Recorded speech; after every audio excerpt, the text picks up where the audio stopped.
bisa bertemu di acara seperti ini. Saya hanya mengingatkan sedikit saja karena waktu kita singkat nih. Satu kaidah, ya, kaidah dari kitab Al-Jurumiyah. Al-Jurumiyah itu kan sebenarnya kan kitab tata bahasa Arab nih. Ya, di situ mungkin tidak ada kaidah fikihnya. Yani wa amma dhammatu fatakunu alamatan li raf'in. Adapun dhammah itu merupakan alamat bagi rofa. Bagi yang pernah belajar tata bahasa Arab mungkin tahu kan dhammah, fathah, kasroh, dhammah ya. Dhammah itu merupakan alamat bagi rofa. Nah, ini kaidah tata bahasa Arab bisa diaplikasikan juga kepada kaidah fikhiyah. Yakni wa amma dhammatu, adapun dhammah itu, dhammun itu artinya apa? Berkumpul, bersatu.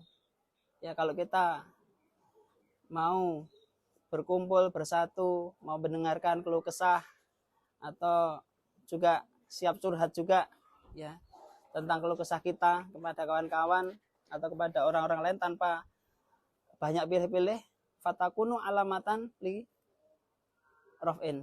Itu merupakan alamat atau tanda bagi rofa. Rofa itu apa? Tinggi kemuliaan. Jadi kalau kita acara-acara seperti ini, seyogianya kita tetap ikuti. Insya Allah kita bermasyarakat, berbaur itu akan menjadikan kita tambah ilmu. Beda kalau kita menyendiri, nanti kita akan seperti katak dalam tempurung. Dan kalau kita di sini, ya seperti itu keadaannya, kita nggak akan bisa berkembang. Itu betul. Seperti itu kita tidak akan bisa berkembang. Nah di sini saya hanya mengingatkan seperti itu, bahwasanya wa amma dhammatu fatakunu alamatan li raf'in. Sangat mudah dihafal dan bisa jadi pegangan kita.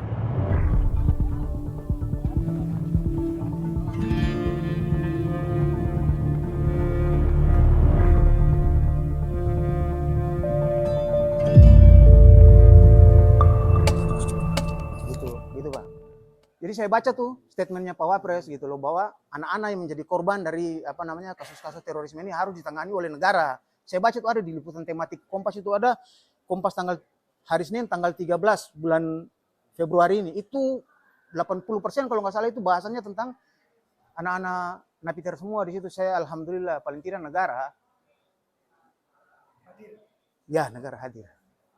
Gitu loh Pak. Karena memang sesungguhnya kasihan, bukan cuma korban teroris yang di luar sana yang jadi korban, anak-anak kita, kepada kita itu semua aja jadi korban.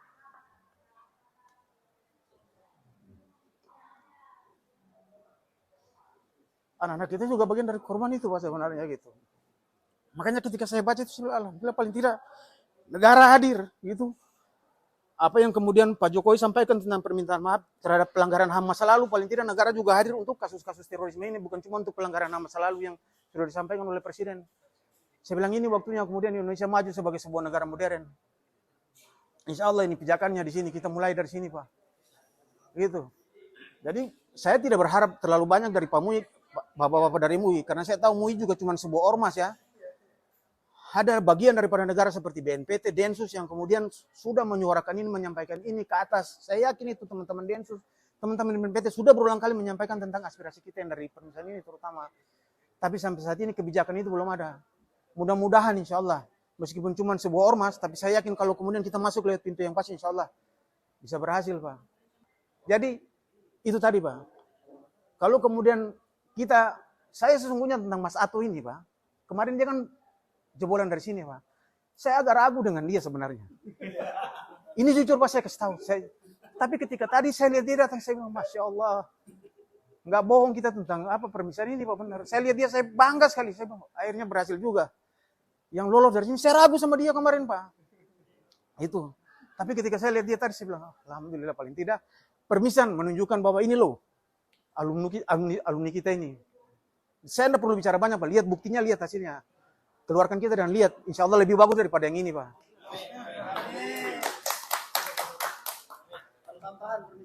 Iya gitu. Dia yang banyak menyuarakan tentang keperluan kita di sini, sampai saya yakin ketika dia pulang sabun dibawa tiap bulan ke kita dari teman-teman Densus itu karena dia Pak. Saya tahu. Dulu kita nggak pernah dapat sabun Pak dari Densus, nggak pernah dapat sikat gigi. Tapi ketika Ato pulang, datang barang-barang itu, saya bilang ini akibat tekanan dari Ato ini.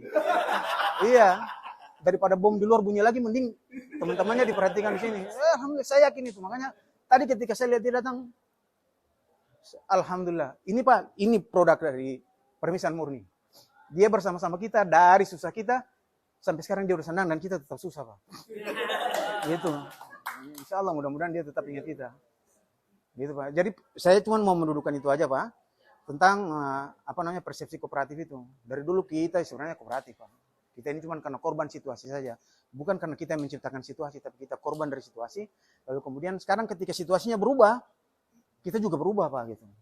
Kemarin mungkin lapangannya becek, kita main bola pendek Pak, main bola panjang. Sekarang lapangannya kering, kita main bola panjang Pak, main bola pendek gitu. Kita siap kok berkontribusi untuk bangsa dan negara ini. Masih kurang bukti, apa yang kita lakukan pembinaan di dalam sini kita ikuti semua Pak. Baik pembinaan kepribadian maupun pembinaan keterampilan. Saya bikin hidroponik gitu Pak, contohnya Pak. Saya bikin kebun hidroponik Pak. Saya merawat, bagian daripada pembinaan keterampilan kita di sini Pak. Pak Abbas ini bikin sabun Pak. Gitu. Teman-teman yang lain ikut saya ikut hidroponik Pak untuk kegiatan pembinaan keterampilan Pak. Untuk pembinaan kepribadian kita punya jadwal rutin di masjid Pak untuk kajian-kajian agama.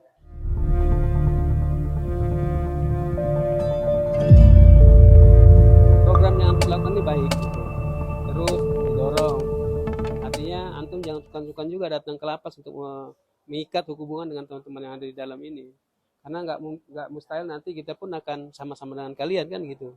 Tapi kalau kalian tidak pernah datang kemari, bagaimana kami bersama kalian kan gitu. Gitu. Dengan datangnya kalian kemari paling tidak ada daya tarik juga sedikit. Walaupun baru sedikit. Insya Allah nanti kan jadi banyak kan gitu. Tapi bukan cuma sekedar ke Permisan atau ke Bangkuning, banyak teman-teman yang lain yang mesti harus dikunjungi gitu. Tapi saya sudah bersyukur kalian mau datang kemari.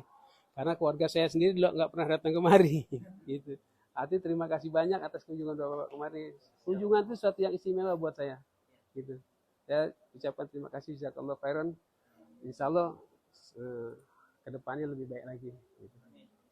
Dan Bapak-bapak percayalah sama saya, Insya Allah tidak ada hal yang tidak baik. Insya Allah teman-teman baik semua di sini. Dan kita kasus ini bukan karena melawan pemerintah, tapi karena membela diri, membalas, gitu ya. Kasus Ambon itu harus dibalas memang waktu itu.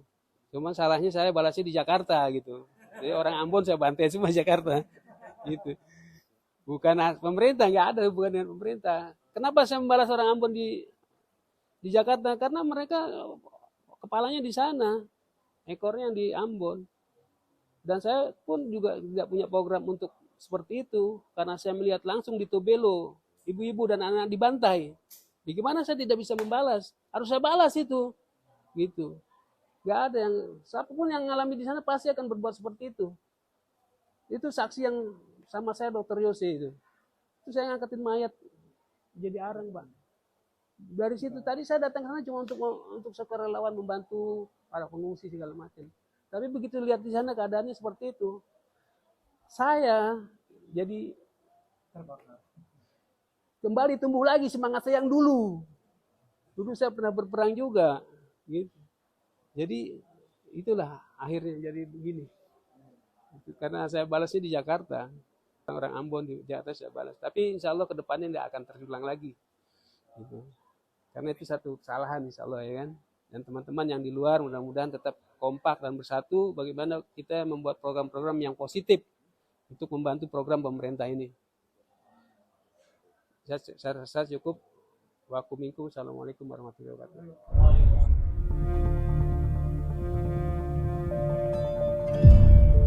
Saya menemukan bahwasanya apa yang saya pahami selama ini itu keliru dan salah, bahkan ada penyimpangan di situ. Nah, intinya di sini yang saya sampaikan di sini bahwa kami pun yang telah mengikrarkan NKRI di dalam sini kan, itu bukan nggak gampang dan mesti mendapatkan dampak yang luar biasa bagi kami, keluarga kami, anak-anak kami terhadap Ikhwan, saya masih katakan Ikhwan lah, teman-teman yang masih gulu gitu ya, masih radikal di luar itu, kami dikafirkan, anak dan istri kami dikucilkan, mereka mendatangi anak dan istri kami menyampaikan, doh suamimu, abimu itu telah kafir, orang kafir dan orang muslim itu tidak boleh ada ikatan pernikahan, harus cerai. Setelah istri kami cerai dari kami, dinikahi sama mereka, kan banyak kejadian di luar, ya antum di luar yang lebih paham. Apakah pemahaman seperti ini dibenarkan atau di atas al-haq? Tentu batil seperti ini. Nah, ini pemahaman kami selama ini sebelum datangnya ilmu. Maksud kami adalah bahwa kami juga di sini diamanahkan atau dipercaya oleh pihak Densus, terutama yang di Satgas NK sini, kemudian juga BNPT. Saya pribadi dipercaya untuk penggalangan ke Pasir Putih, ke Batu, ke Karanganyar, ya, untuk menyampaikan ilmu ini kepada ikhwan-ikhwan yang di Hakris.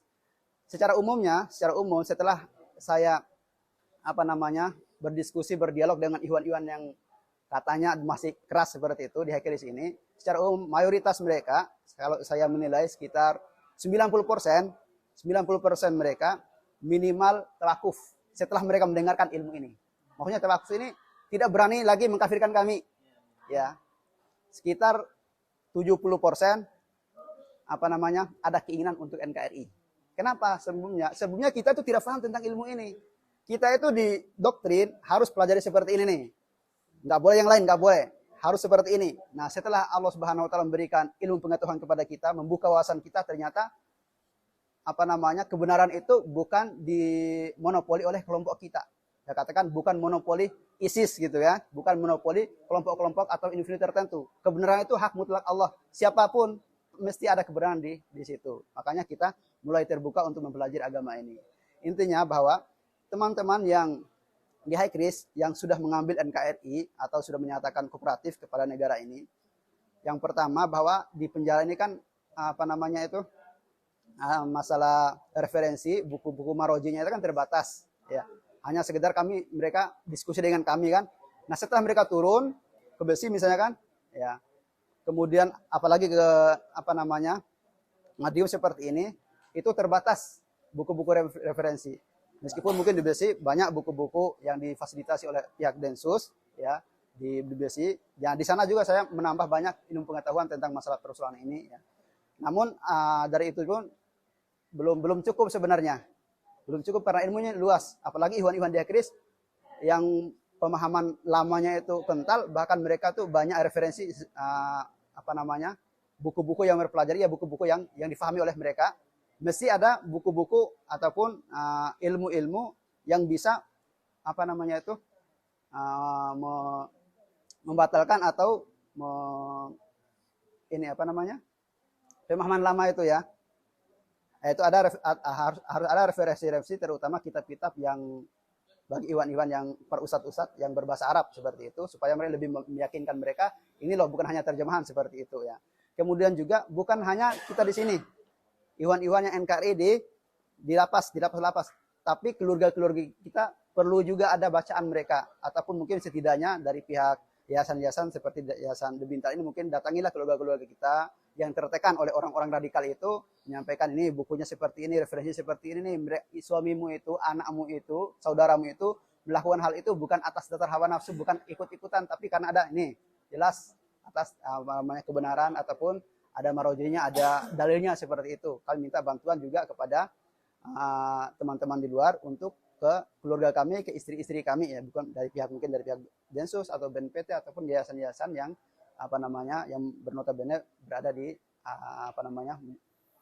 hal-hal seperti ini, ya, seperti itu. Sekali lagi, ya, kami ucapkan jazakumullah khairan kepada ikhwan-ikhwan sekalian yang telah mengunjungi kami di sini, dan itu jadi permintaan kami. Di sisi lain yang kami butuhkan adalah itu ilmu pengetahuan, karena itu menjadi dasar utama. Yang kedua, sebagaimana disampaikan oleh Bang Ongen tadi, ya, tentang keluarga-keluarga kami, anak-anak istri kami di luar, kemudian juga ikhwan-ikhwan yang, ya, lama juga di sini. Ya, ini setelah kami minta bantuan dan pertolongan kepada Allah, tentunya kepada ikhwan-ikhwan saudara-saudara kami sekalian sebagai tempat kami untuk minta bantuan. Mungkin demikian yang bisa saya sampaikan pada kesempatan ini. Sekali lagi ucapkan jazakumullah khairan katsiran. Mohon maaf atas segala kekurangannya. Assalamualaikum warahmatullahi wabarakatuh.